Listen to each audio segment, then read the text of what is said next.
Alléluia.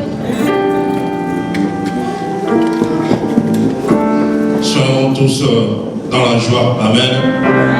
La Bible dit, je suis dans la joie quand on me dit, quoi? Quand on me dit, Alléluia. C'est la maison de votre Père. Alléluia, c'est la maison de notre Père. Amen. Il faut être trop sérieux dans la maison de notre Père. Amen. Il faut être relax. Amen. Bien que c'est la première fois pour certains, mais pas la dernière fois, il faut être relax. Alléluia. Nous voulons juste rappeler que nous sommes, sans doute vous poser des questions, nous sommes aujourd'hui à la deuxième soirée de notre séminaire qui s'intitule Jésus-Christ leur dit, faites-les asseoir. Alléluia. Qui était là hier? Est-ce qu'on a aimé le message d'hier? Alléluia. Aujourd'hui, l'homme de Dieu va continuer pour nous dire pourquoi nous devons nous asseoir. Amen. Nous, l'Église chrétienne de la Nouvelle Alliance Winnipeg, nous avons une mission. Comme l'homme de Dieu a dit hier, toute personne dans la vie, tout chrétien doit avoir un mandat. Amen. Si tu n'as pas un mandat, c'est que tu n'as personne pour te battre. Alléluia. Mais si tu as un mandat, il y a quelqu'un qui va être derrière toi pour te dire que non, c'est moi qui vais donner cette mission. Amen. Notre mission est de réconcilier le monde avec Dieu par une nouvelle alliance. Jésus-Christ nous a réconciliés par une nouvelle alliance qui est le sang de Jésus-Christ. C'est lui qui est le pont entre l'homme et Dieu, pour réconcilier l'homme avec Dieu. Parce qu'il y avait une séparation. Et Jésus-Christ a dit, je vais pour faire la volonté de mon Père. Et la deuxième mission, c'est servir et adorer le Seigneur en esprit et en vérité. Comme la Bible dit dans Jean 4, que l'heure vient et elle est déjà venue, où Dieu cherche les adorateurs. Alléluia. Vous savez, pour chercher, ce n'est pas quelque chose qu'on trouve partout. Quand on cherche, c'est qu'il y a des vrais et des faux. Alléluia. Mais notre Dieu cherche des vrais adorateurs, en esprit et en vérité. Et la troisième mission, c'est de créer une communion fraternelle entre frères et sœurs par la prière et la parole. La Bible dit que les apôtres, l'église primitive, ce qui a fait leur force, ils étaient dans la prière, dans la fraction des pains et la communion fraternelle. Alléluia. C'est ce que nous voulons faire ici à Winnipeg. Et la quatrième mission, c'est de former les disciples pour accomplir la mission du Seigneur Jésus-Christ. La Bible dit qu'il y a la moisson est grande, mais il y a peu d'ouvriers. Alléluia. C'est pour former les disciples, pour accomplir la mission que le Seigneur a donnée à tout un chacun, d'aller former, d'aller faire les disciples. Et notre stratégie, c'est quoi? C'est d'établir des familles de croyants autour de nous, par des équipes de soutien et d'entraide. Nous allons, par la grâce de Dieu, faire cela. Avoir des équipes de soutien et d'entraide. Je me rappelle encore en Afrique, quand on était, il y avait ces équipes de suivi comme ça. Mais pourquoi ici, il n'y en a pas? Or, nous avons tous les moyens pour le faire. Au Congo, en Afrique, on allait des kilomètres à pied. Mais ici, on nous a donné tous les moyens. Il y a les téléphones, il y a la technologie. Et nous allons récupérer ceux qui ont fait naufrage par rapport à la foi. Vous savez, aujourd'hui, il y a beaucoup de gens qui ont fait naufrage à cause de quelqu'un qui lui a mal parlé à l'église. Ou quelqu'un qui lui a fait quelque chose à l'église. Et ils se sont refroidis. Mais par la grâce de Dieu, nous allons faire en sorte de récupérer ceux qui ont fait naufrage et de faire quoi? Les ramener à l'église du Seigneur. Alléluia. Voici notre mission en tant qu'église chrétienne de la Nouvelle Alliance ici à Winnipeg. Et sans plus tarder, nous allons appeler le visionnaire, le fondateur, mon père. J'ai dit l'apôtre Mitemo. Pour certains, il est connu, pour nous autres, il est connu, il s'est présenté lui-même. C'est lui le fondateur qui est basé à Montréal, l'église chrétienne de la Nouvelle Alliance basée à Montréal, où il y a des branches, des succursales au Pakistan, en Inde, en Haïti, en République dominicaine, et bientôt en Côte d'Ivoire, c'est ça, non? Et nous aussi, nous sommes ici à Winnipeg. Donc nous voulons écouter la parole de Dieu. Mais avant d'écouter, nous allons quand même adorer.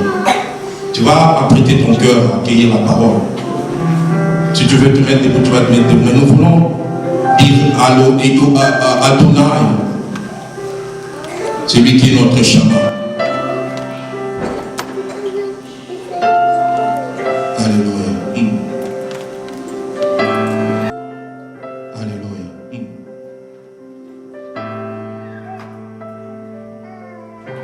Elohim. Elohim. Adonai. Shama. Shama. Elohim. Adonai. Shama. Shama. Nous chantons Elohim. Elohim. Adonai. Shama. Oh oui, élevons Shama. Shama. Shama. Shama. Shama. Oh, élevons Shama. Shama. Shama. Magnifions Shama. Oh oui, Shama. Exaltons Shama. Shama. Shama. Célébrons Shama. Oh oui, Shama. Shama. Oh, il est là, Shama. Shama. Shama. Acclamons Shama. Shama. Shama.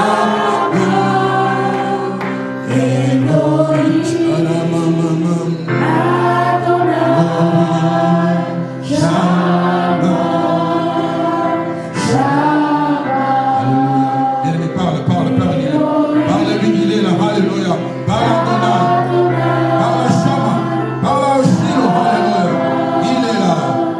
Shama, Elohim, Elohim, Adonai, Shama, élevons Shama, Jésus, célébrons Shama, Shama, oh, acclamons Shama, Shama, exaltons Shama, Shama,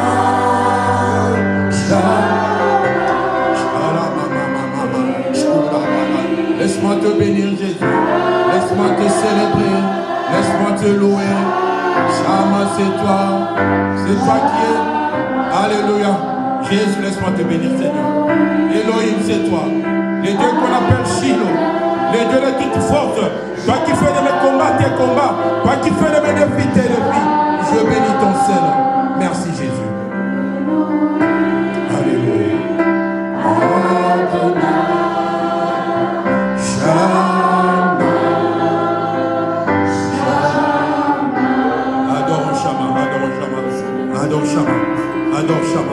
Adore-les, alléluia.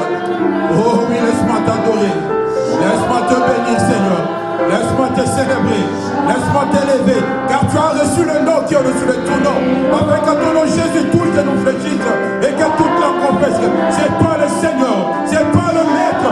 C'est toi le Roi des rois. Shama.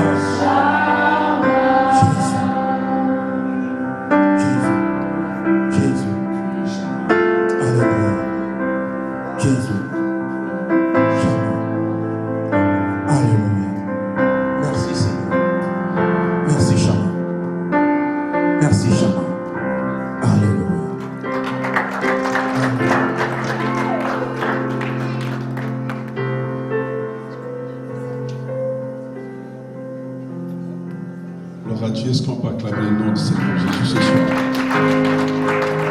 Il y a un seul Seigneur dans les cieux, sur la terre, ceux qui tout genou fléchissent, tout langue confesse.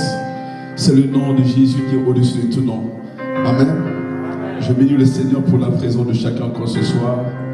Je bénis le révérend pasteur Kiasi et son épouse, maman Irène, qui, par la grâce de Dieu, acceptent de pouvoir souffrir pour leur Seigneur et Sauveur. Amen. Je dis toujours, servir Dieu, c'est un privilège. Ce n'est pas un luxe, ce n'est pas un travail où tu te dis que je le fais pour être vu de tous, mais c'est une façon d'accepter de souffrir pour Christ. Parce que ce n'est pas évident d'être compris par tous quand les gens rejettent la raison, les gens recherchent ce qu'ils veulent, qui peut leur faire du bien. Amen. Mais nous savons qu'avec Dieu, tout est possible et avec lui, nous faisons des exploits. Amen. Donc, je salue la présence de chacun, comme le pasteur vient de dire. Je viens de Montréal, avec Ekna Ministry qui a commencé depuis 2004, août 2004, jusqu'à présent, jour pour jour, en avance. On a commencé avec un petit groupe de 5 personnes, mais aujourd'hui, Ekna est devenue une église internationale. Nous avons des frères qui sont un peu de partout, en Haïti, en République dominicaine, au Pakistan, en Inde. Nous avons des cellules, nous ouvrons bientôt d'autres branches au niveau de Malaisie, Singapour, Qatar et Dubaï, par la grâce de Dieu. So, nous travaillons avec la grâce de Dieu pour que, n'est-ce pas, le nom du Seigneur soit glorifié. Ne cherchons pas à conquérir une nation, mais on veut conquérir les nations pour le Seigneur. Le Seigneur, Jésus dit dans Jean 9 que la nuit vient où personne ne peut plus rien faire. Il est temps que les hommes de Dieu soient occupés pour annoncer la bonne nouvelle. Il est temps que les hommes de Dieu soient occupés pour gagner les âmes au Seigneur. Il est temps que les hommes de Dieu soient occupés dans la prière pour arracher ces âmes qui sont devenues de proie de l'ennemi pour les traîner en enfer. Il est temps que l'évangile soit réellement prêché, que le nom de Jésus-Christ soit glorifié. Amen. Parce que le temps devient très mauvais, le temps est très court. On le dit souvent, Jésus revient bientôt. Il ne vient toujours pas. Mais je t'assure, il est venu pour plusieurs aujourd'hui. Si vous allez à la morgue, ceux-là, Jésus est déjà venu pour eux, ils ne vivront plus la vie que nous avons. Jésus revient bientôt, il viendra comme un voleur, mais il vient chaque jour prendre ceux qui ne savaient pas que c'était le dernier jour. Et ce que je dis toujours, dormir, se réveiller n'est pas une habitude, mais c'est une grâce. Si aujourd'hui tu es debout, ce n'est pas parce que tu as été meilleur, ce n'est pas parce que tu as une meilleure santé, mais parce que Dieu a veillé sur toi et te donne une opportunité de reconnaître qu'il est Dieu. Il te donne une opportunité de te réconcilier avec lui. Il te donne une opportunité de te repentir de tes péchés afin de tourner le dos au mal pour chercher le bien. Amen. Se dormir, se réveiller n'est pas une habitude. Aujourd'hui, nous sommes ici ensemble. Peut-être que c'est la dernière fois qu'on se parle. Peut-être que je ne vous verrai plus. Ou bien vous ne me verrez plus. C'est l'un ou l'autre. Mais le problème, c'est d'être prêt. Et c'est pourquoi nous travaillons à arrache-pied à travers le monde, annonçons la bonne nouvelle, même dans les pays à risque, les pays où les gens ne veulent pas pénétrer. Je vous assure, la première fois que je suis allé au Pakistan, ma femme, elle est tombée malade. Elle va à l'hôpital, on ne trouve aucune maladie. Elle dit, madame, qu'est-ce que tu as? Je ne sais pas. Qu'est-ce qui se passe dans ta vie? Il dit, peut-être parce que mon mari était au Pakistan. Ok, c'est juste l'anxiété. Quand je suis revenu, elle fut guérie. Amen. Donc je suis Didier Vitémon. Pour ceux qui me connaissent ou qui ne me connaissent pas, je suis marié à une seule femme et je n'ai pas envie de divorcer. J'ai ma femme, elle est ma reine. Ça fait 17 ans que nous sommes mariés. Nous avons 3 beaux enfants qui nous aident dans le ministère, qui marchent avec nous. Et ma femme, c'est ma complice.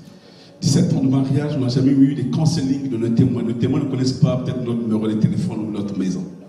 Parce qu'il dit que vous, là, on ne sait pas qu'est-ce qu'on peut vous dire. On est des très bons amis avec ma femme. C'est parce que quand la dernière fois qu'on a eu des querelles, je ne sais pas si ça a même existé depuis qu'ils sont mariés. Parce qu'on est plus qu'amis. Amen. C'est ça le mariage.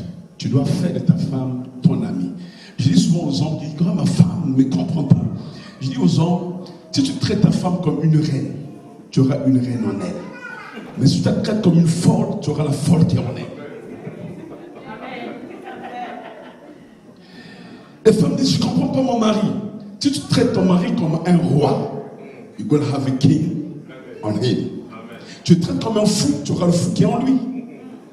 Sur le mariage, j'ai compris qu'il est très simple, très facile, si tu sais concilier les choses. On dit femme, respecte ton mari.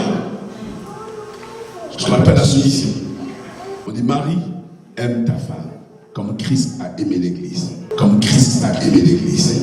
Il s'est sacrifié comme a fait. L'homme a plus de travail à faire. Donc quand tu aimes ta femme n'a pas le choix de te respecter ton mari, ton mari n'a pas le choix. Et quand tu respectes ton mari n'a pas le choix de t'aimer. Amen. C'est des choses que j'ai compris quand je me suis marié. La première lettre de mon mariage, tout ce que je dis, mais pourquoi je me suis marié avec cette femme? Est-ce que j'ai fait le bon choix? Seigneur, tu dois la changer. Je me suis mis à prier. Le Seigneur me dit dans la prière, si tu changes, ta femme va changer. Il m'a dit oui. Il dit, je crois que c'est pas bien comme ça. Comme je l'ai prié, il dit, Seigneur, change-la. Je lui ai dit, Seigneur, la sorcellerie. Mais ne demande pas de changer ta femme. Si tu changes, elle va changer. Et lorsque j'ai changé, ma femme a totalement changé. J'ai la meilleure des femmes. Ce qu'on dit, j'ai pas envie de divorcer. Et je l'aime trop. She's my queen. Amen. Le mariage est possible. Quand je vois les gens qui échouent dans leur mariage, il y a un problème. Le problème, c'est pas parce que la femme est mauvaise que le mari est mauvais. Si tu changes, l'autre n'a pas le choix de changer. C'est-à-dire que j'ai appris à être tolérant, à comprendre ma femme, à savoir ce qu'elle aime, ce qu'elle n'aime pas. Je la mets à l'aise, elle me met à l'aise. Je la donne l'espace, elle me donne l'espace. Aujourd'hui, on est très bien. C'est pas pourquoi je parle de mariage, on commence. On l'école nose. Amen. Soyez tous bénis. Je salue le Seigneur pour tout le monde, pour tous les hommes de Dieu. Je vois le prophète Richard, pour tout, ça fait longtemps. Sois béni, l'homme de Dieu.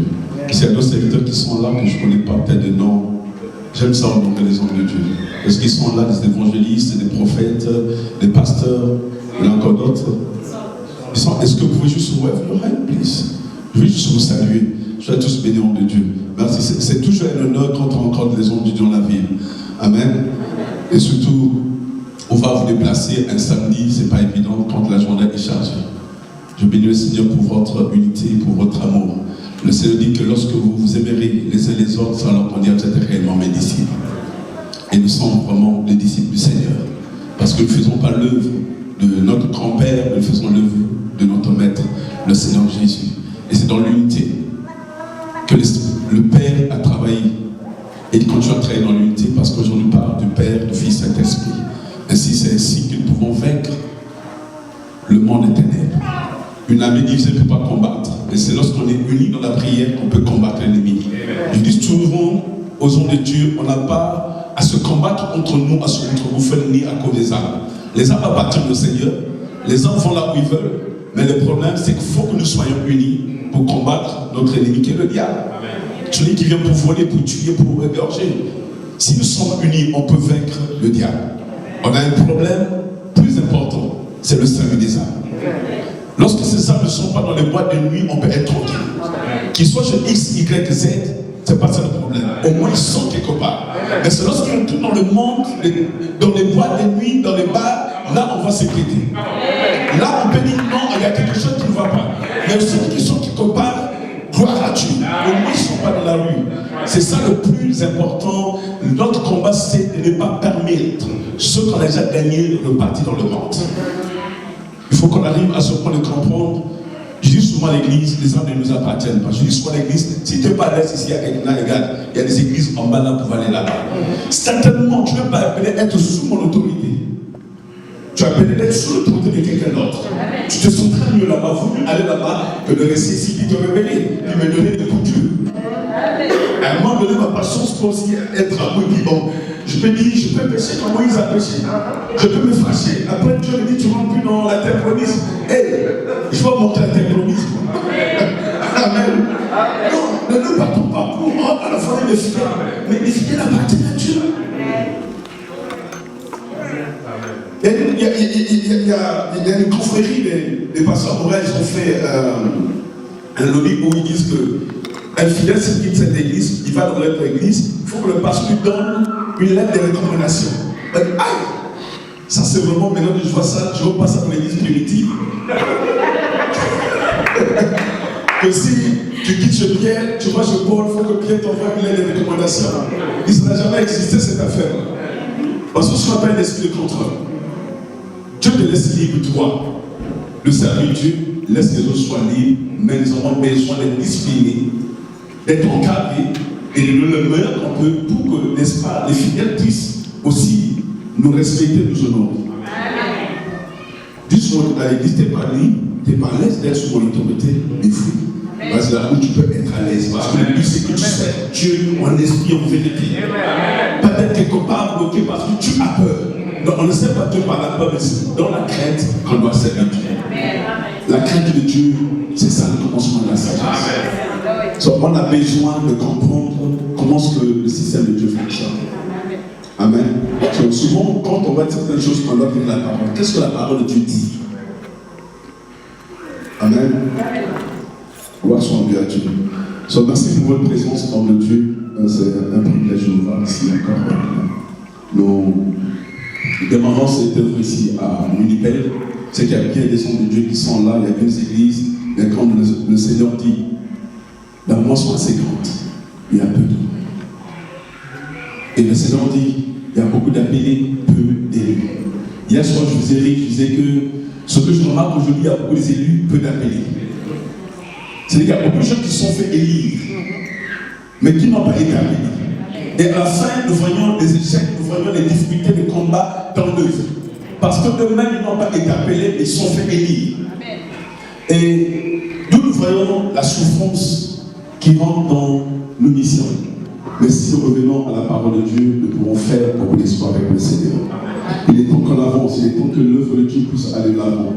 Parce que le Seigneur ne vient pas chercher une église, il vient chercher l'église. Amen. Ce n'est pas une congrégation qui va sauver. La congrégation ne pourra jamais te faire entrer dans les cieux. Mais c'est lorsqu'on est dans le corps de Christ. Là où tu étais fonctionnaire, là où tu faisais la volonté de Dieu, là où tu honorais ton Dieu. Amen. Ce que tu faisais, c'est ce qui va faire que Dieu puisse te prendre au dernier jour. Sinon, où passera Dieu l'éternité? La vie, on ne la fait pas au brouillon. Beaucoup de chrétiens font leur vie au brouillon. Ils vont à l'église parce qu'on les oblige. Ils vont à l'église parce qu'ils font partie d'une congrégation. Si je ne vais pas, le pasteur va m'appeler, je ne t'ai pas vu. Je suis obligé de partir. Donc tu viens vite et tu repars vite. À la fin, tu te poses la question, pourquoi ma vie chrétienne n'évolue pas? Pourquoi je n'avance pas? Mais parce que tu vas à l'église par obligation.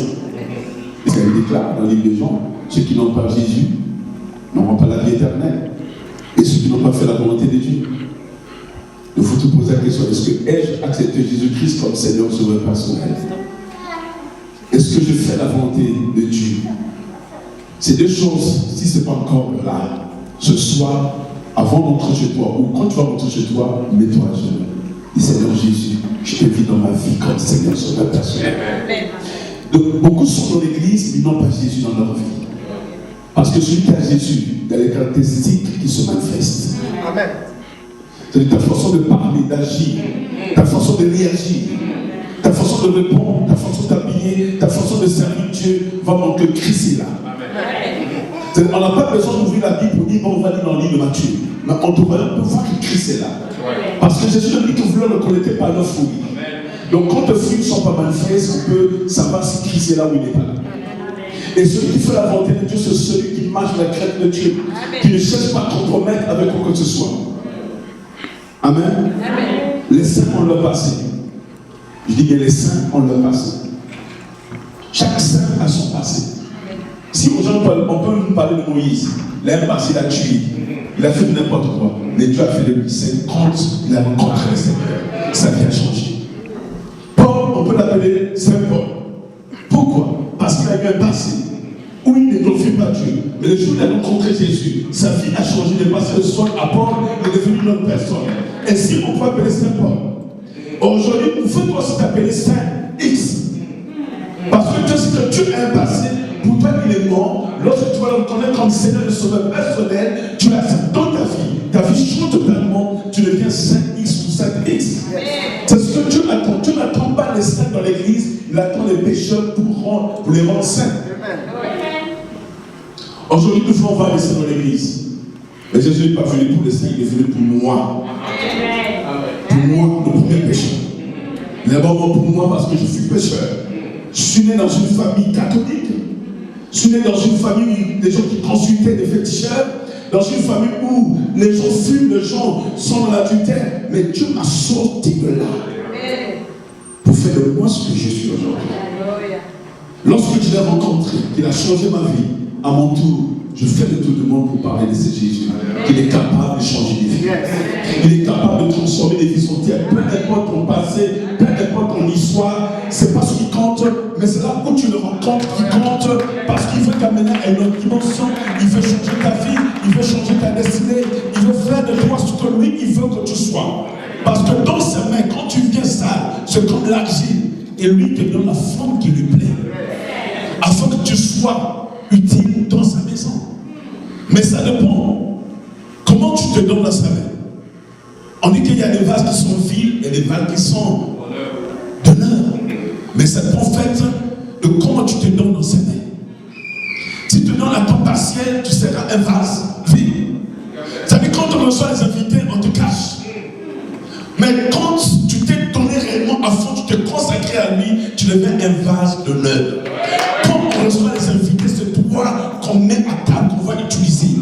Sur cette première ligne, comment tu traites ta relation avec le Seigneur? C'est pourquoi le Seigneur dit, il y a beaucoup d'appelés, mais les élus, ils ne sont pas nombreux. Ils ne sont pas nombreux. Cherche à te faire qualifier. Amen. Cherche à te faire qualifier. C'est-à-dire que la manière que tu te donnes à Dieu déterminera si tu vas être qualifié ou pas. Parce que nous sommes tous appelés. Mais pour être élu, c'est maintenant une question du travail que tu fais personnellement devant le Seigneur. Amen. Que Dieu nous bénisse pendant ce programme. On a commencé hier, nous finissons demain. Nous revenons sur la lecture qu'on a fait hier dans le livre de Jean, chapitre 6. Selon le thème que le Seigneur a inspiré à notre pasteur ici. C'est pas moi qui donne le thème. Celui qui a donné le thème. Donc je sais de rentrer dans le thème pour pouvoir traiter ça ensemble. Amen. Hier on a vu quelques points très importants par rapport à ça. Nous allons continuer dans Jean chapitre 6, le verset 5 à 12. Je vais demander au pasteur de lire. Jean chapitre 5, nous lisons au nom de 6. Jean chapitre 6 plutôt. Ayant levé les yeux et voyant qu'une grande foule venait à lui, Jésus dit à Philippe, où achèterons-nous des pains pour que ces gens aient à manger? Il disait cela pour l'éprouver, car il savait ce qu'il allait faire. Philippe lui répondit, les pains qu'on aurait pour 200 deniers ne suffiraient pas pour que chacun en reçût un peu. Un des disciples, André, frère de Simon, Pierre, lui dit, il y a ici un jeune garçon qui a 5 pains d'orge et 2 poissons. Mais qu'est-ce que c'est là pour tant de gens? Jésus dit, faites-les asseoir. Il y avait dans ces lieux beaucoup d'herbes. Ils s'assirent donc au nombre d'environ 5000 hommes. Jésus prit les pains, rendit grâce et les distribua à ceux qui y étaient assis. Il leur donna de même les poissons autant qu'ils en voulurent. Lorsqu'ils furent rassasiés, il dit à ses disciples, ramassez ces morceaux qui restent afin que rien ne se perde. Amen. Prions le Seigneur. Père, bénissons ta main. Et venons recommander ta parole en ta main. Tu as dit à tes disciples que les paroles que tu te donnes sont esprit et vie. Que ta parole soit esprit et vie. Glorifie-toi à cet instant. Saint-Esprit, comme j'ai promis de te honorer. Partout où le micro me sera donné, je t'honore encore ce soir. Laisse que je diminue devant toi, que je sois un micro entre ta main, un baffe dans cette salle, afin de parler, de communiquer ta parole à ton peuple. Laisse, ô Dieu, que ma chair se taise, mais que ton esprit se manifeste. Prends le contrôle de ce moment maintenant. Glorifie-toi, Seigneur, ô Dieu. Laisse Saint-Esprit que le nom de Jésus soit élevé. Que seul le nom de Jésus soit communiqué, transmis dans la vie de quelqu'un. Je bénis ton Seigneur, parce que je sais que tu as déjà précédé ce moment. Reçois toute la gloire et l'honneur dans le nom puissant de Jésus. Rencontre les besoins de chacun. Glorifie-toi, Seigneur, afin que chacun témoigne la grandeur de ton nom. Ainsi, nous avons prié avec action de grâce dans le nom puissant de Jésus. Nous disons tous Amen. Amen. Hier, nous parcourons cette parole. Nous voyons que dit à Philippe, où achèterons-nous des pains pour que ces gens aient à manger? Il demande à Philippe. Mais Philippe dit, les pains qu'on aurait pour 200 deniers ne suffiraient pas pour que chacun puisse avoir un peu. Et c'est vrai que Jésus parle, où acheter du pain? Ça veut dire pas du lieu. À quel endroit nous allons trouver du pain? Mais Philippe lui va parler de l'insuffisance. Il dit qu'on n'a pas assez d'argent pour acheter du pain. Et nous verrons que plus tard, nous allons voir André qui va venir qui dit, il y a quelqu'un ici qui a 5 pains, 2 poissons, mais ça ne sera pas suffisant pour que tout le monde puisse en avoir. Nous voyons qu'il y a une discordance entre eux. Qu'est-ce qui se passe? Jésus parle de l'endroit où trouver le pain. Mais lui parle, on n'a pas assez d'argent. L'autre va dire qu'il y a 5 pains et 2 poissons, mais cela ne suffirait pas pour nourrir tout le monde. Il ne faut jamais parler de l'insuffisance à celui qui est El Shaddai, le Dieu qui est tout suffisant. Alléluia. Jésus, lui, il a posé la question à ses disciples pour les éprouver. La Bible dit là, il savait ce qu'il allait faire. Alléluia. Il est omniscient. Il pouvait voir dans la foule qu'il y avait de pain. Mais il pose la question, où pouvons-nous acheter du pain? Pour dire que même l'argent qu'ils avaient, même s'ils avaient l'argent, ça prenait l'argent moins de 8 mois de salaire de l'agriculteur pour acheter la nourriture pour nourrir tout ce monde. Mais Philippe lui va dire, on n'en a pas assez d'argent pour acheter. Et on dit qu'il va dire que le pain qu'on a, il n'y a que 5 pains et 2 poissons, cela ne suffirait pas. Combien d'entre nous, bien, mais quand nous venons devant le Seigneur, disons que Seigneur, je n'ai pas assez d'argent pour faire ce que je voulais faire. Alléluia. Mais quand tu viens devant Dieu, n'exprime pas ton insuffisance. Mais quand celui qui est omniscient, il est omnipotent, il a tout ce qu'il faut pour rencontrer tes besoins. Philippe était limité. André était limité, mais Jésus, lui, il n'a pas de limites. Alléluia. Il connaît mieux tes besoins que toi-même. La Bible est claire, il savait ce qu'il allait faire. Ce n'avait pas besoin de protocole. Tout ce qu'il avait besoin, c'était une substance afin de pouvoir honorer ces gens qui sont venus écouter la parole. Il voulait poser un acte prophétique dans leur vie. Mais il ne pouvait pas passer à l'acte aussi longtemps que les choses n'ont pas été faites comme c'est bon. Combien de fois on n'a pas exprimé notre insuffisance devant Dieu? Vous dites, mais Seigneur, on en a passé. Si vous l'appelez en El Shaddai, il est capable de pouvoir. Il n'a pas de limites. Dans Genèse 22, la Bible déclare, Abraham dit à son fils, le fils lui dit, mais père, voici le bois et l'autel. Mais où est l'agneau? Abraham n'a pas dit que Dieu va pouvoir. Mais réellement, il a dit Dieu lui-même se pouvoira. Je m'inquiète jamais de mes besoins. Parce que mon Dieu est celui qui se pouvoit dans mes besoins. On l'appelle Jéhovah Jireh parce que lui-même il se donne. Alléluia. Pour rencontrer le besoin de quelqu'un. Ça veut dire quand toi tu dis Seigneur, comment je fais? La Bible déclare qu'il s'est offert lui-même sur la croix pour que toi qui étais malade, tu sois guéri. Ça veut dire qu'il a pris tes infirmités, il a pris ta maladie pour que l'espoir de ta vie ne soit plus ce qu'elle était. Tu dis que le Seigneur, je suis trop sale dans la boue du péché. Il s'est fait pécher sur la croix pour que toi tu sois propre, pour que tu sois saint aujourd'hui. Dieu il s'est pourvu pour changer ta vie. Alléluia. Et c'est vrai qu'il pouvait l'insuffisance. Mais le Seigneur, lui, il est tout suffisant. Et rien n'est impossible avec lui. Là où nous sommes limités, c'est là où lui commence à produire des choses qui dépassent notre entendement. Pour dire que rien ne peut être impossible quand tu as la présence de Dieu. Tu peux venir malade, mais quand tu t'attends à lui, tu ne peux que repartir guéri. La Bible déclare les signes qui accompagneront ceux qui auront cru. Et que les signes des prodiges de miracles vont accompagner ceux qui ont cru en lui. Si bien nous avons réellement cru en ce Jésus, que nous marchons avec lui, nous venons à l'église, pas pour choper le bon, pas juste pour écouter les sermons, mais c'est pour écouter les paroles de vie. Le Seigneur Jésus te dit, les paroles de Dieu donnent son esprit de vie. Pour que la parole quand elle vient, c'est trouve une bonté et qu'elle est bien portée, elle doit donner naissance à quelque chose. Je ne crois pas que notre Dieu est mort. Quand on dit où ton Dieu est mort ou il est vivant, mais je sais que nous sommes un Dieu qui est vivant, qui dit et moi la chose arrive. Nous voyons au commencement qu'on dit. Dieu n'a pas eu à se battre, à se casser la tête comment faire. Tout ce qu'il a proclamé sa parole, c'est arrivé.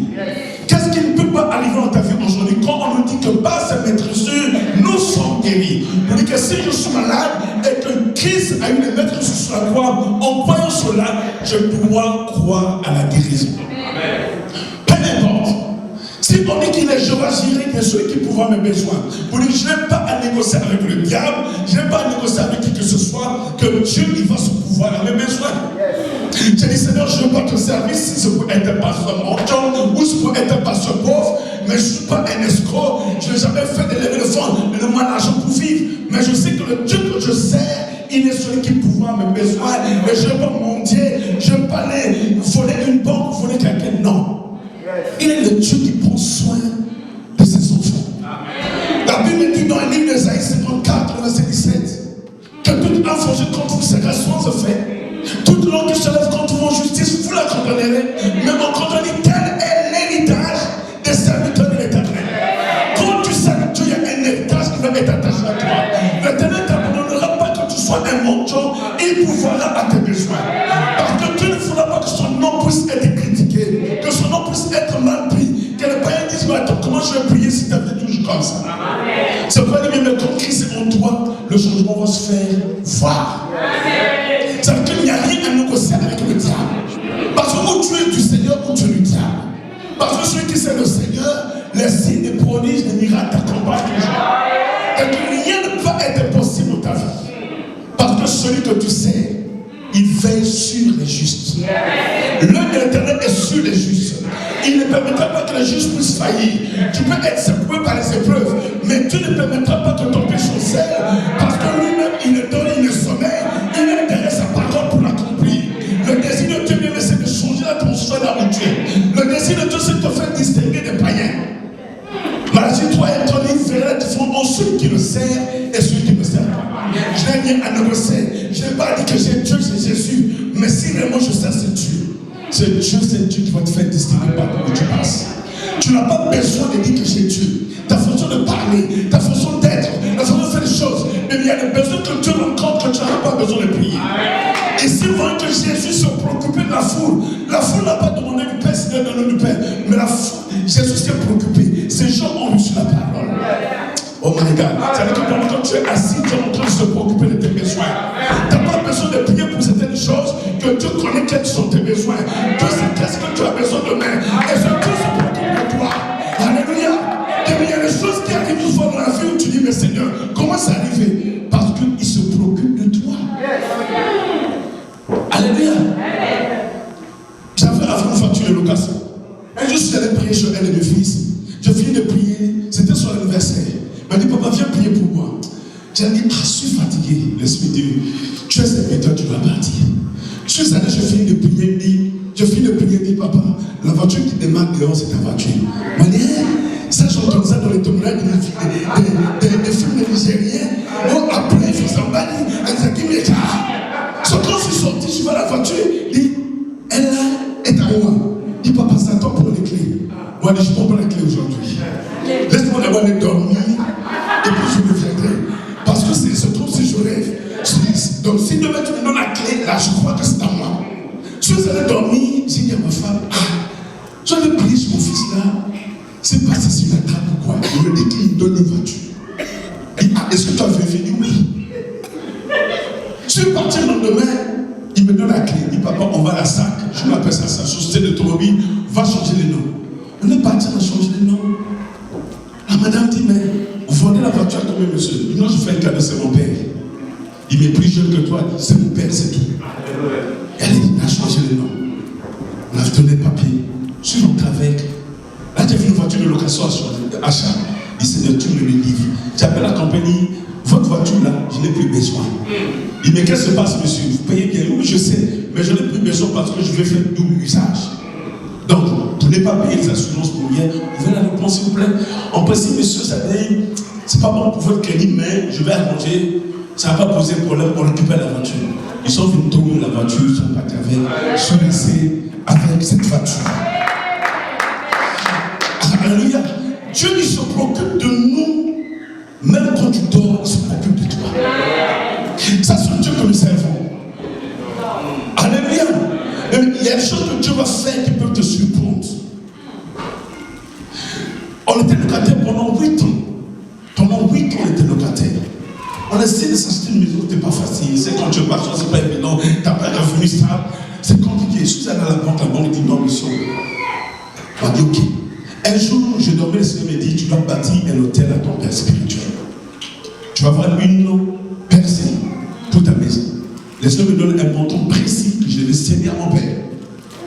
Je dis, mais c'est le Seigneur, pas cet argent. 2 semaines après, j'ai eu la somme. On dit, Seigneur, tu agis. J'ai pris l'argent, j'ai appelé mon papa, dit, papa, je vais bâtir un hôtel dans ta vie. Et c'est pour ma maison. Je lui ai donné ça.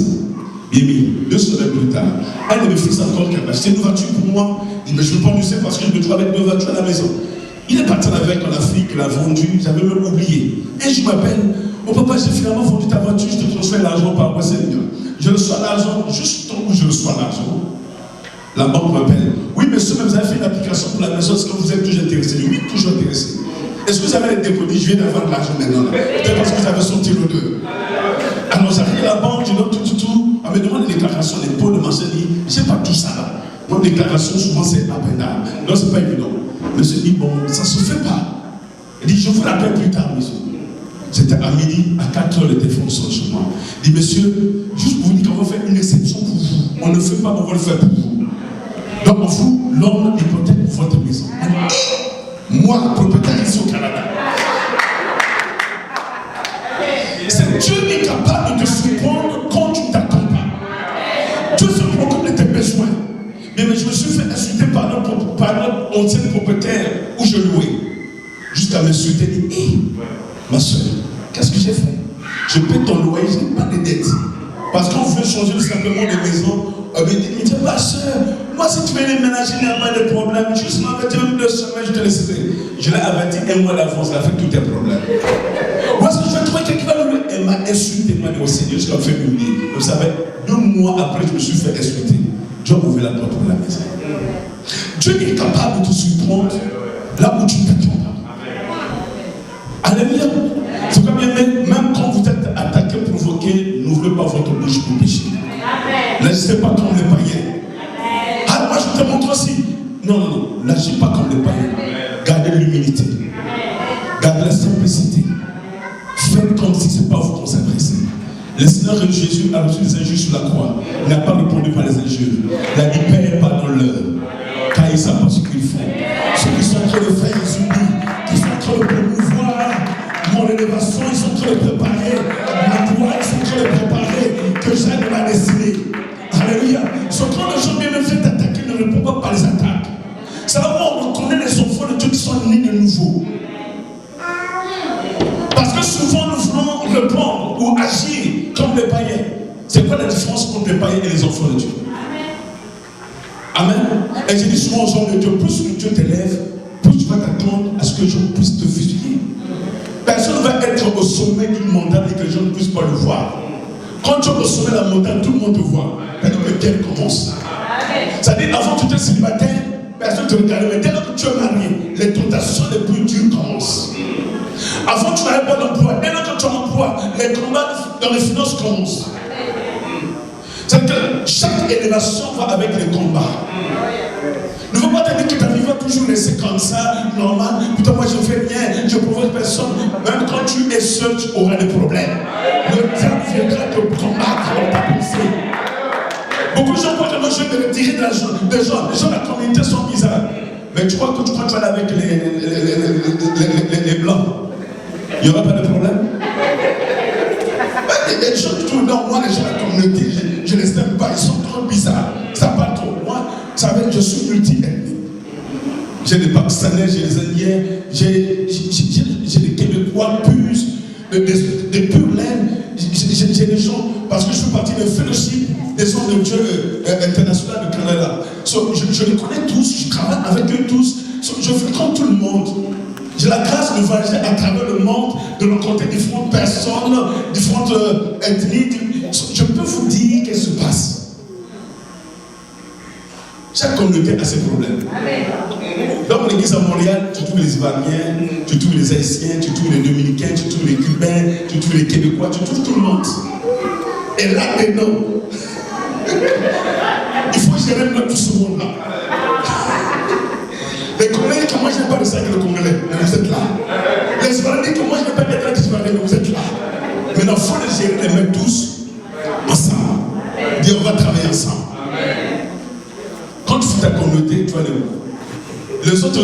fruit entre eux. Maintenant, tu vas le faire quoi là-bas?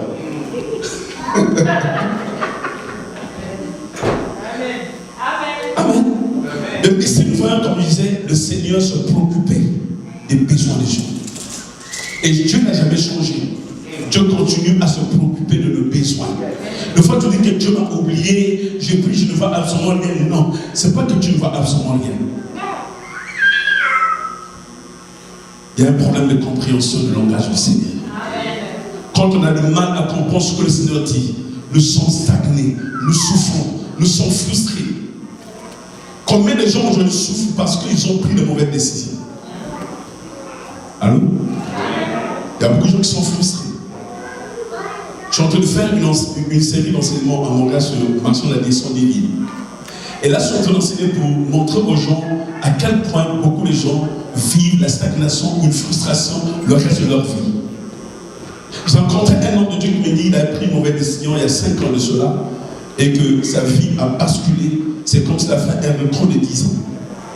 Et il en souffre jusqu'à aujourd'hui parce qu'il a pris une mauvaise décision. Et là, je finis par comprendre que toute décision que nous prenons, soit ça va te promouvoir ou ça te ramène en arrière. De faire attention aux décisions que tu prends.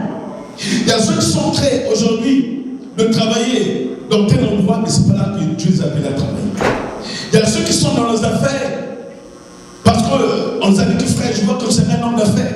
Le frère, il va se fabriquer une business, soit d'abord pour que lui, il fasse ce qu'il veut faire. Alléluia. Il pose sur cette condition préalable de le faire asseoir. Dans le livre de Luc 14, verset 28, qui dit, qui veut bâtir une tour doit d'abord.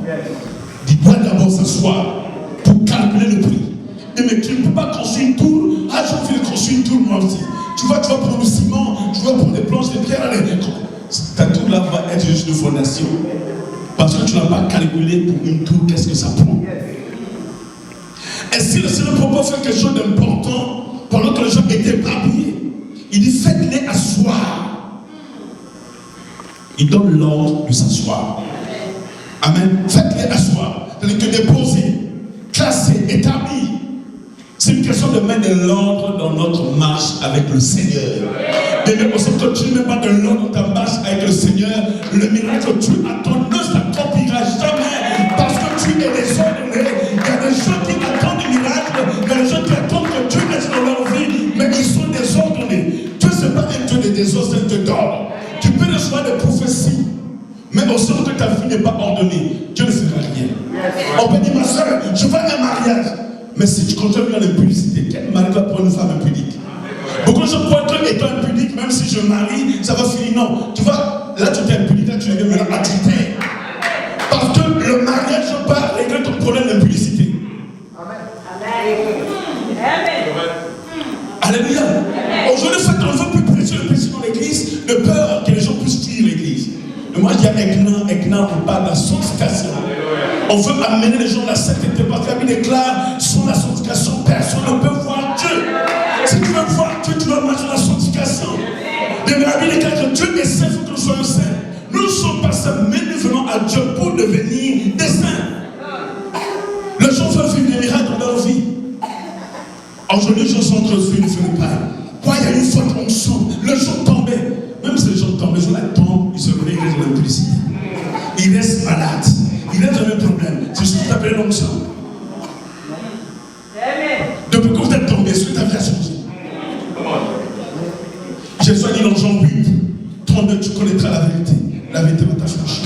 Seule la vérité peut te délivrer. Un voleur, il peut tomber 1000 fois. Tu vois que l'esprit de vol va partir. C'est quand tu vas apprendre la vérité que voler là, c'est interdit dans les 10 commandements. Il arrête de voler. Il est délivré du vol. Il n'a pas besoin de ça.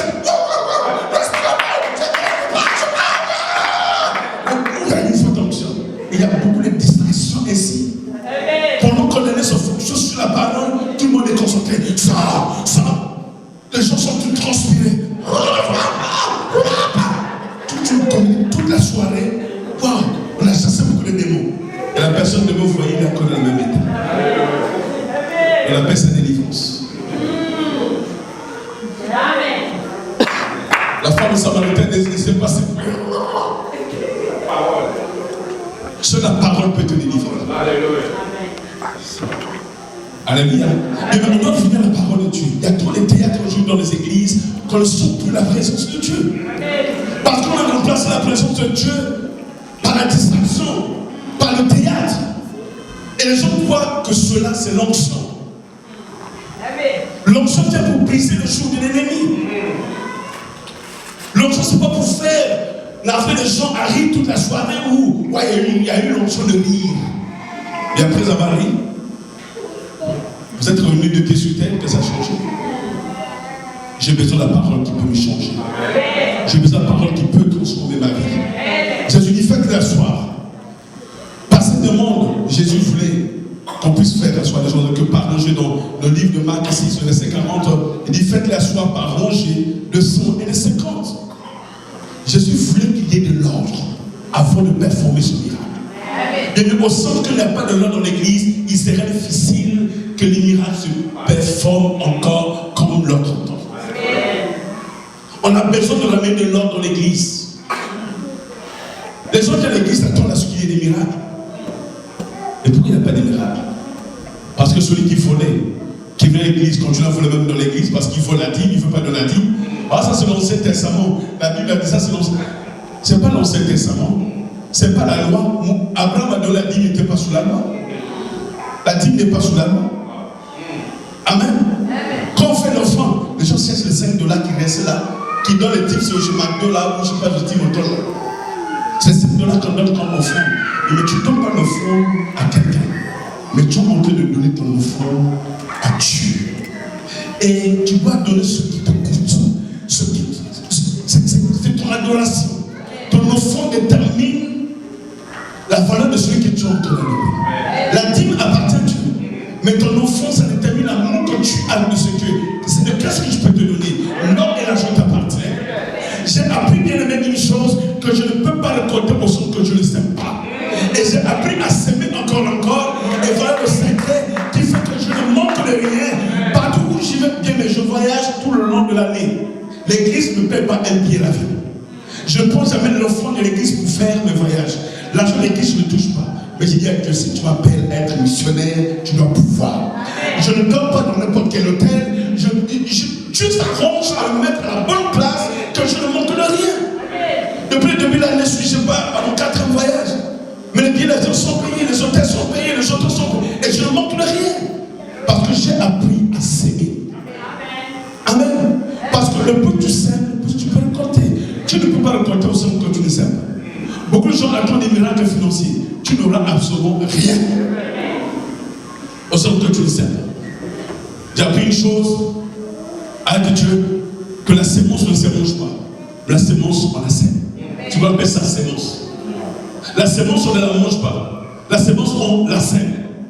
Mais il faut qu'on mette de l'ordre. Jésus dit, faites-les asseoir. Ils doivent d'abord recevoir des instructions avant qu'il y ait un miracle. Les gens attendent un miracle financier. Les gens qui sont en prier, Seigneur, donne-moi $3 000, j'ai des besoins. Mais ça ne viendra jamais. L'année passée, je suis allé à une conférence avec mon père spirituel à Vancouver, à Whistler. Je paie le billet d'avion, ça a manqué. J'ai perdu l'argent, j'ai acheté un autre billet, j'arrive, il fallait que je paie l'hôtel. On reste dans des hôtels qui sont très luxueux. Avec lui, il ne vous met pas dans le titre. C'est les femmes dans ton hôtel. On arrive là. Pendant qu'il a. J'étais dans ma chambre, il a dit, mon fils, viens, je vais te parler. Je dis, hey, qu'est-ce qui se passe? Alors pendant que je sortais, l'Esprit de Dieu me dit, tu ne peux pas aller voir ton père les mains vides. Tu peux pas aller voir les mains vides. Il m'a dit, Seigneur, qu'est-ce que je fais? Je prends mon chèque. Je fais un chèque $1 000. Je le vois, on parle dans le lobby. On finit, ok, je vais juste savoir comment ça allait, ton ministère, il me donne les conseils finis, les kédades. Je ne peux pas partir comme ça, je ne peux pas te rencontrer mes vies, je donne mon front. On dit, hey, ça m'a fait mal. J'ai dit, ça commence bien. Puis on est là, il reste. Je finis, le soir, il vient, il enseigne sur les finances. Et il dit, je ne suis pas un mendiant, celui qui fait s'aimer dans la vie de son père, c'est. De whatever you can. On dit, mais moi j'ai déjà semé la journée, je suis d'exempter. L'Esprit de Dieu me dit que non, ça tu as donné une forme d'honneur. Là tu vas s'aimer ton son ministère. L'Esprit de Dieu comme dit de s'aimer. Je sème. Et du coup, j'essaie de me faire plus d'argent. J'avais une mission pour Haïti où je vais acheter des Bibles parce qu'il y a des gens qui se baptisaient. J'avais besoin d'argent. Mais je viens de s'aimer tout ce que j'avais plus de $4 000 pour un petit voyage. Et pendant qu'il prêchait, il parle de était venu visiter un jeune américain, je ne savais pas qui il était. Elle fait, tu peux venir manger avec lui? Je mange avec lui. Elle fait, me dit, donne-moi $5. On dit, attends, mon vieux, pendant qu'il prêchait, m'a donné $5, toi tu me demandes ça. Ça c'est ma sémence. Moi je vais garder ça pour ma prospérité, toi tu me demandes ça. L'Esprit de Dieu me dit, c'est un test qui te fait, donne-les-lui. Je prends les $5, je lui donne. Il va donner à un garçon qui est en train d'arranger le table dans la salle. Il se moque le moi quoi. Il revient s'asseoir, il me dit, ok, ton truc de baptisme, la jeune fois se fait baptiser. Est-ce que tu vas leur donner les Bibles? Il dit, je vais bien leur donner les Bibles, mais je n'ai pas l'argent. Il ça te prend comme ils disent, prends-moi $3 500. Et là, je prévois une mission en septembre qui prend $10 000, mais je n'ai pas l'argent. Il dit, ok, ce soir même, je devais t'envoyer l'argent, je t'envoie $3 500 pour acheter des Bibles pour les gens de baptisme.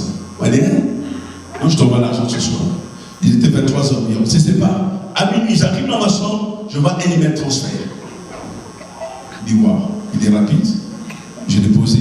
J'ai envoyé à la comptable de l'église. Elle dit, envoie ça immédiatement. Parce que Pakistan était déjà baptisé. Elle dit, envoie ça au Pakistan, c'est la Bible, parce que demain c'est le baptême. Et le jeudi, là, quand les frères rentraient, mais vite, dans son travail, j'arrive, on parlait, tout ça, il dit, il commence à appeler ces gens. C'est un homme de Dieu ici qui ne vont pas qu'ils sont fait le ministère. Est-ce qu'on peut l'aider? Est-ce qu'on peut l'aider? Il appelait tout le monde. Mais du coup, l'Esprit de Dieu dit arrête d'appeler les gens, c'est à toi de l'aider. Il dit, mais j'ai pas l'argent. Pendant qu'on parlait, il reçoit un chèque qui rentre de 27 500. Et l'Esprit de Dieu dit que sème ça dans sa vie. Il dit, cette fois, Dieu me dit d'arrêter d'appeler les gens, c'est à moi de t'aider. Je fais un acte de foi. Je vais te donner cet argent. Allons à la banque. On va à la banque, je vois le chèque, moi je croyais que c'était 2500. 2700, on dit, bon, regarde, s'il m'a donné 3500, 2500, c'est pas une mer à boire. Après la dernière mission, on peut vous donner tout l'argent, on peut vous donner 2500 aujourd'hui, la balance doit être gelée, etc. Après, elle a dit, non, ça ne vaut pas la peine. Et je regarde le chèque, c'est 2500, on dit, bon, est-ce qu'il veut monnayer le chèque pour me donner un peu ou comment? Et je pars, il dit, regarde, si je t'envoie l'argent, donne-moi le numéro de compte. Moi, je suis dans le compte de l'église, le numéro de compte de l'église, a pris, et le lendemain, il m'a envoyé tout l'argent dans le compte. Amen. Donc en un jour, j'ai dépensé près de 4 000, mais j'ai reçu 31 500 d'une personne que je ne connais pas. Je ne connais pas son nom, je ne connais pas son adresse. Parce que j'ai appris à s'aimer. Et dès lors, je donne témoignage que tu ne peux pas raconter au sein que tu ne sais pas s'aimer. Bien, mais le miracle des finances ne viendra jamais si tu ne bloques pas ta vie de s'aimer.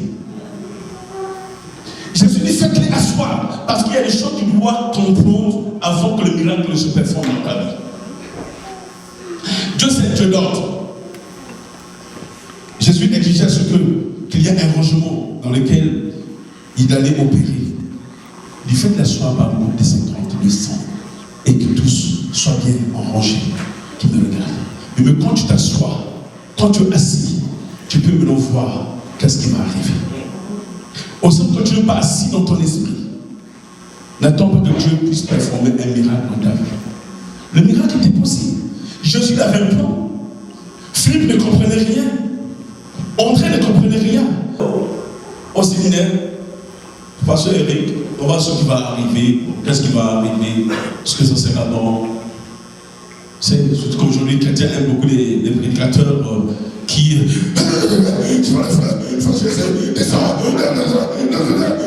À la fin, on a entendu le bruit et on n'a rien reçu. Ouais, le feu, c'était bon. Mais qu'est-ce que tu as reçu à la fin? Le bruit. On a besoin d'écouter une parole qui vient changer notre vie. Je dis toujours, je ne peux pas imiter qui que ce soit. Je ne peux pas non plus critiquer qui que ce soit. Mais il dit, si Jésus est mon maître, je dois faire comment je lui servais.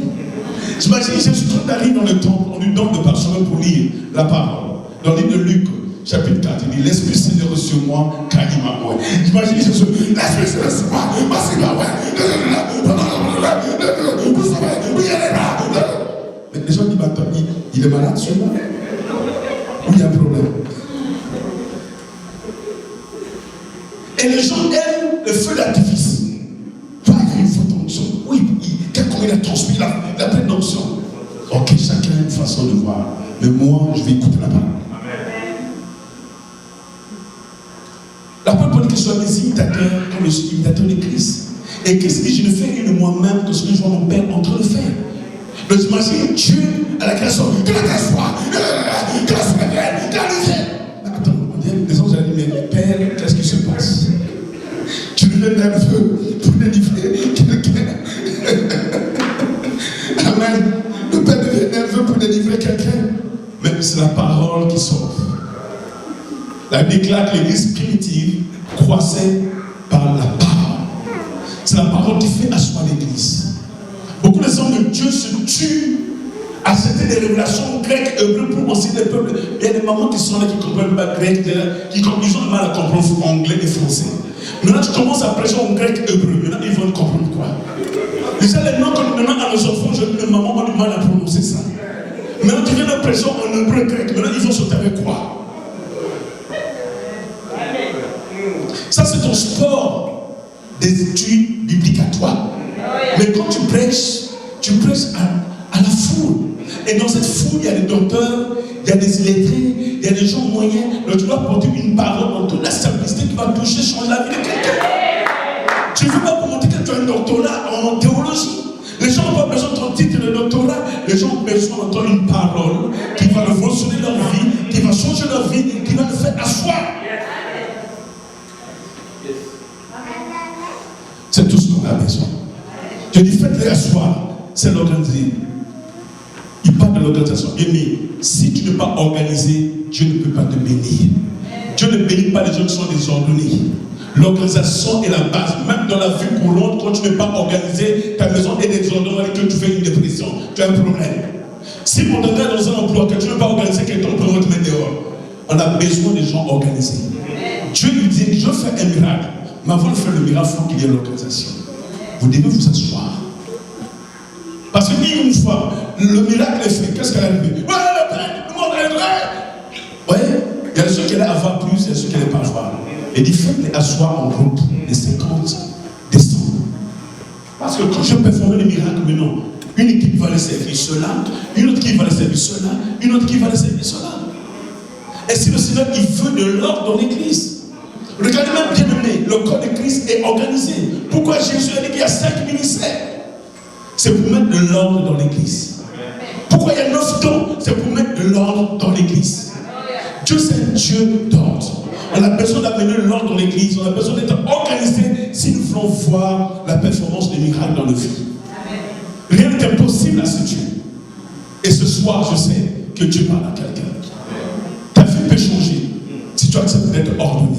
Si tu acceptes de mettre de l'ordre dans tes pensées, dans ton cœur, dans ton mariage, dans ta relation, dans ta communion avec Dieu, dans ton ministère, mets de l'ordre. Amen. J'ai une femme, je voyage beaucoup, il faut que je mette de l'ordre dans le voyage. C'est pas parce que j'ai des églises qui doivent agir comme ça. Je planifie le voyage et à un moment où je dois, un moment où je fais, j'annule les voyages, les invitations. J'ai le temps de rester avec ma reine à la maison. Je ne peux pas être à chaque fois partir à laisser conférences avec elle. Et quand je voyage jamais pour longtemps. Jamais je vais aborder ma femme pour une semaine. Si je le fais, c'est quand je vais au Pakistan, mais sinon jamais. Même quand je vais dans mon pays, c'est pour une semaine. Enfin, mais le billet est plus cher, chérie. Oh, oublie le billet. Dieu se trouvera toujours. Ce n'est pas le billet. Si je vais, c'est pour une semaine, je dois revenir à la maison. Je peux faire beaucoup de voyages, mais jamais je vais passer plus de 2 semaines à l'extérieur. Je dois revenir à la maison, il faut que je mette de l'ordre. Si je ne mets pas de l'ordre, ça sera le désordre dans le ministère. Et le diable va m'attaquer. Et pour ne pas lui donner accès, je dois mettre de l'ordre dans ma mission, dans ma marche. Parce que Dieu sait de l'ordre. À quoi servait-il bon de garder le monde entier? Perdre mon foyer, perdre ma foule, perdre mon salut à moi. Je dois préserver mon salut et mon foyer. Parce que c'est ça mon témoignage. C'est ça ma vraie vie. Alléluia. Donc on doit revenir à la parole. L'ordre doit régner dans nos vies. Pose-toi la question, pourquoi mon miracle t'a habité? Il est question de ramener de l'ordre ce soir dans notre vie. Est-ce que quelqu'un avec moi? Il est question de mettre de l'ordre dans notre vie. Il est question de dire, Seigneur, aide-moi à mettre de l'ordre dans ma vie. Il est question de mettre de l'ordre dans ma vie. Il est question de mettre de l'ordre dans ma vie parce que je vis un miracle. Amen. Pendant que je prêchais, je finis, on va prier. On va se lever dans la présence de Dieu. prêcher, laissez-le mettre à cœur de mettre une sémence dans chacun de vous et Maurice. Juste une sémence, c'est une clé. C'est pas l'argent, c'est une clé. Parce que quand je parle de sémence, je me fais l'accent quand je parle de